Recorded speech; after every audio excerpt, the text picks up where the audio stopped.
we're starting the training videos at Doğsan Suture Academy. We'll hear about basic suturing techniques from Professor Dr. Bülent Saçak. Professor, the mic and camera are yours. Thank you so much, Ms. Chan. Yes, in this video training series we're starting today, we'll cover basic suturing techniques together. These are techniques we use all the time, ranging from the simplest surgical procedures to the most complex ones. We'll show them in the simplest, most practical, easiest form. And on the right side of the screen, you'll also find the basic advantages of these suture techniques. Their intended purposes, the areas we use them most often, and the suture sizes we recommend for those areas. We hope you enjoy watching this video and find it useful. Now let's get started.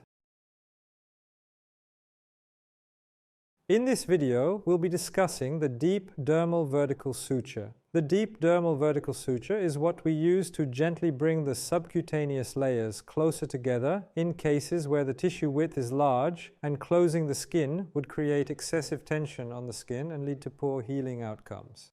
It's a technique we use very often. The suture stays deep and low, so there's less irritation and it gives a nice eversion of the skin.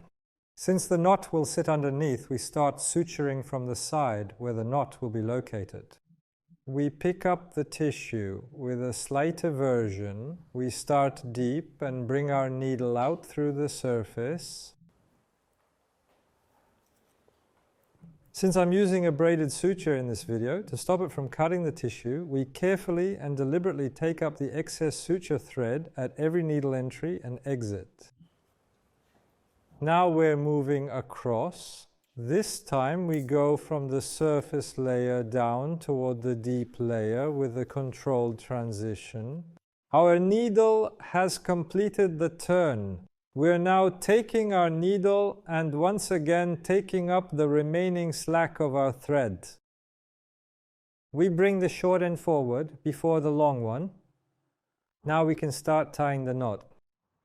Double knot. As you can see, the tension has been decreased. There's no tension on the top layer at all. And we can see a slight eversion. Now with 2 half knots, we finish our stitch.